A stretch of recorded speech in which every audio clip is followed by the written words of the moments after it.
My life with spinocerebellar ataxia. A legally blind person driving a Powerchair. Part 2, continuing the conversation.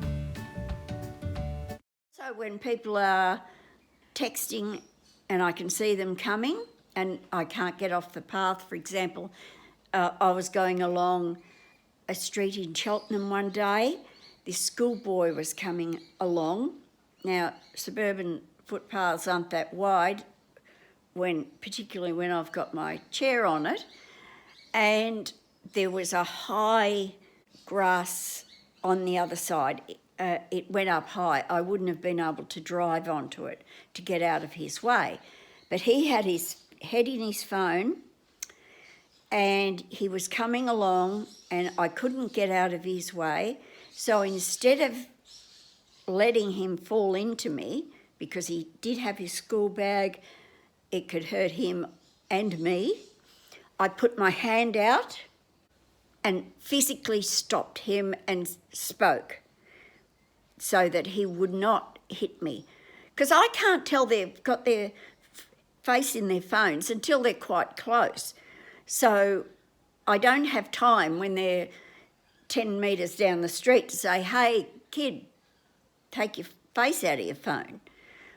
And I'm not going to just yell out something random every time I see someone coming towards me because they'll think I'm an idiot. So I put my hand out and stopped him falling and also said, hey, watch where you're going. I got a sorry that time. Another thing I have to watch for are bicycles. Unfortunately, I can't hear bicycles. No one can hear bicycles. They frightened me on many occasions on a footpath. Skateboards aren't so bad. I can hear them, and if I hear them near me, I tend to stop because a skateboard can go around me. I don't get mad at them or anything. I can hear them, so I stop. I find that's the safest thing to do. If they're coming towards me, I can't tell whether they're on a skateboard or not. I can't see that well. It could be there could be several people walking and one of them could be on a skateboard. I wouldn't know. So it's safer to stop and let them go around me. Children, now they're a biggie. You have to be really, really super vigilant when there's kiddies around.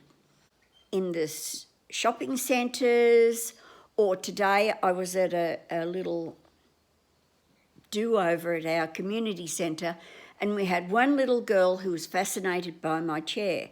I've got a little bike light on it and she found she could push it. So I was constantly looking out for her because kids will run right in front of you, whether they're in a small place or a shopping centre. Kids run. It's just what they do. So, number one, you have to go slowly in a shopping centre. I've seen people zooming through and they are an absolute nightmare because you can't trust kids.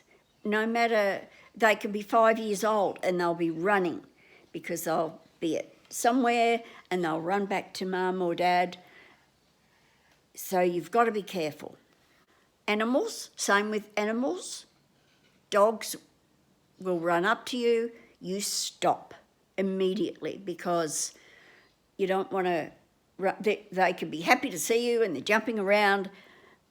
It's best to stop. Unless, of course, they're a growling one and they're chasing you, then you go full pelt and get the hell out of there. What else is there with humans? Oh, the wandering human. You'll have people in front of you who will be on their phones, la, la, la, la, la, and they'll wander. They don't walk in a straight line. And you also have to be prepared for them to stop because if they're having a conversation with someone, if they want to make a point, they'll stop dead in front of you. So never follow people too closely because they're unpredictable. They'll stop dead in front of you and you've got to have time to stop because most power chairs don't stop dead. There's always a little bit of forward momentum with them before. When you apply the brakes, it's not instant. They will go forward a little bit. So again, you have to be super vigilant. It's exhausting. It's exhausting particularly if you're vision impaired because you have to be so aware of everything that's around you. That is why I like using my cane because that takes one little bit off for me. I don't have to worry about things that are directly in front of me. For example, gutters or something sticking up out of the ground or they have these little flower beds in the city that stick up a little bit and you can run smack dab into them. So the cane will find those. So at least that takes one thing out of the equation for me. But it's about awareness and being careful. It's not something that anyone can. I'm lucky. I had to have driving tests with a chair before I was allowed to have it. And we went into the city at lunchtime. Now that is the best driving test anyone can have, and I've passed it with flying colours.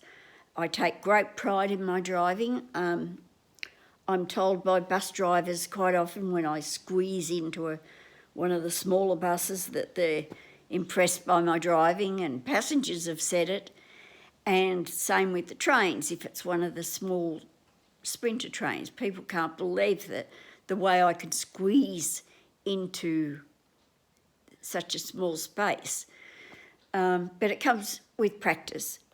It's not something you just do straight off. I had to practice, and I did practice quite a lot to learn how to drive properly because my safety's at stake, as is everybody else's. Anyway, we'll now get on to demonstrating some of my driving. Let's hope I don't run into anything and embarrass myself. This is a demonstration of how I use my white cane. It's longer than the cane I used to use when I could walk, but not too long that it gets in the way of other people. Changed the grip that I use on my cane from when I could walk. I used to grip it overhand, as you can see above. But now I've had to invent a way to hold it underhand so that it just sits in the cup of my hand. I sit it on my knee because I can't handle the actual weight of the cane. You can also see that I've changed my cane hand from my right hand to my left hand because I need my right hand to drive the chair, so I have to use my left hand. The trouble with that is that my left hand isn't strong enough to be able to lift the cane. That is why it's actually sitting on my knee the way that it is. Now I want to show you what it's like to go into a store that is very cluttered. It's not easy sometimes, and you can't go into all stores like this. First of all, I changed the speed down to quite low so that I can safely navigate. Here we go, I'll follow these people in. And here we go around. Now, as you can see, there's a lot of stands and people in this store. It's a very popular store, so you've got to be able to negotiate around people safely and not be afraid to speak up and ask them if you could please get past them. I can go down some of the aisles of this store. I try to stick to the main ones if possible, but occasionally, of course, if I'm after something, I have to go down one of the aisles. I tend to go very slowly in this shop because of the people and the things all around me. I don't want to knock anything over and embarrass myself. Now, this just goes to show you can get into these cluttered stores. There are some that are impossible, of course, and some I wouldn't go into where the possibility of knocking something over and embarrassing myself are quite strong. So it's not impossible, but it is sometimes a bit hard. Okay, we're going to leave this shop now and head down to some other shops just to show you what it's like for me navigating. It can be very difficult at times, but I must just take it in my stride because it's part of my life now and I have to be just accepting of it. One of the main things about getting around the street is having to cross the road. Now, this particular road I'm going to cross has a roundabout. They are one of my public enemies. I don't like roundabouts because you have to be watching traffic coming from everywhere, and it can be a little bit hazardous at times, especially if people are just wandering along in their four-wheel drives and don't notice me so down close to the ground. You'll notice in front of me people are coming out of shops. You have to be very aware of people just coming out of shops and not watching where they're going. You actually have to watch out for them because they're looking ahead or thinking about where they're going to go next. They're not thinking about someone coming along the path in a wheelchair. So you have to be aware for them. Ahead now, I'm going to cross with some traffic lights.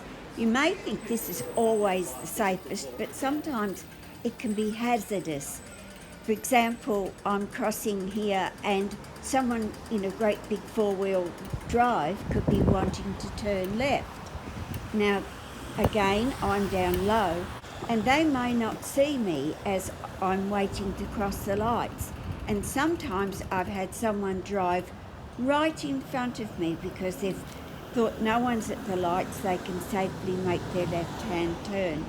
So you have to don't just go with the lights, you've got to listen for the traffic to see if anyone's sitting beside you and is going to turn. You just don't go across blithely thinking that you're going to be safe because that's not always the case.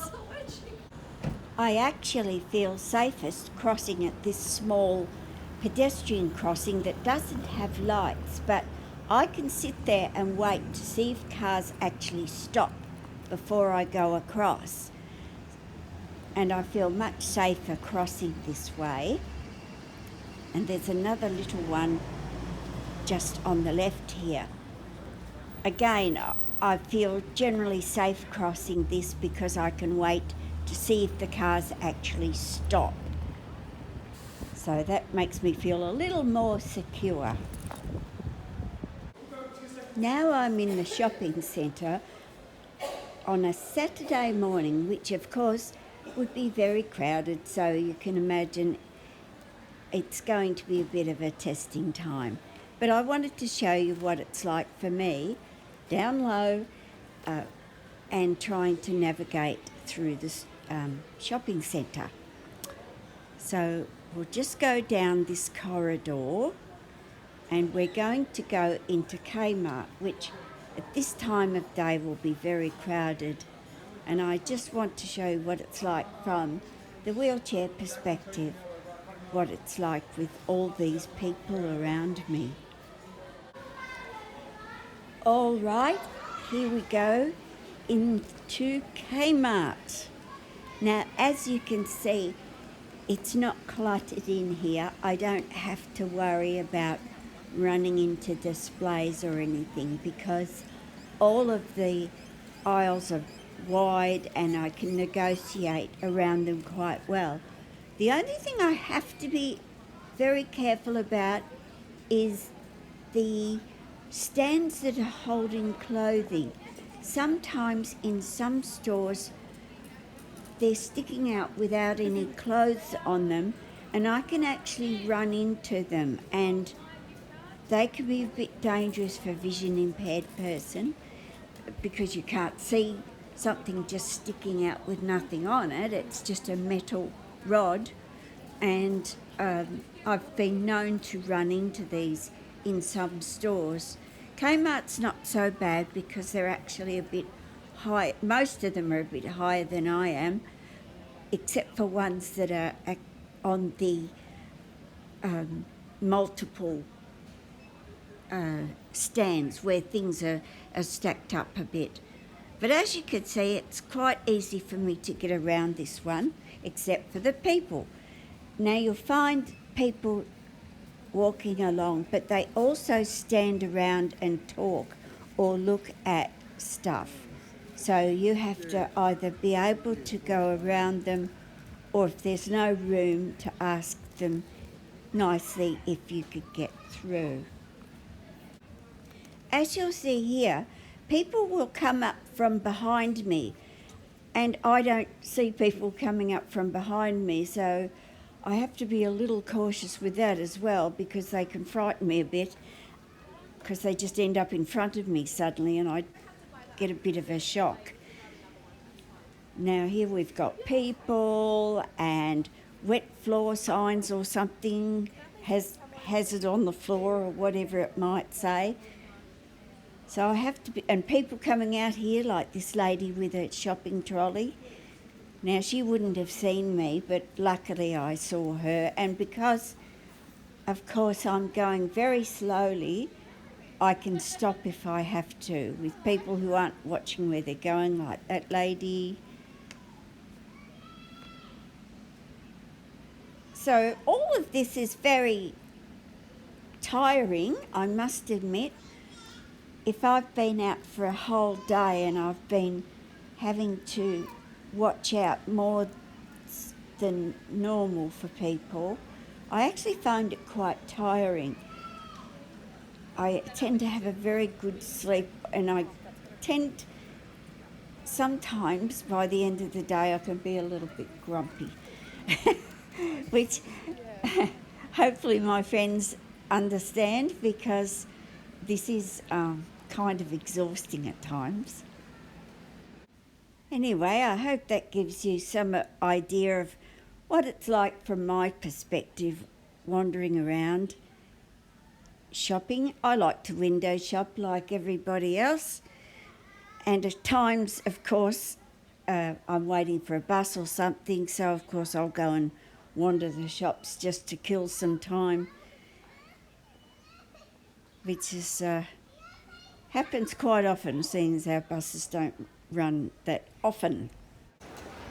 Now I'm going to show you a shop that I go into that's so cluttered, most people would think I wouldn't be able to get in there, but I can if I'm very, very careful. There's stuff everywhere, and I can't get into all of it, but I can get in and go to the main aisle mostly.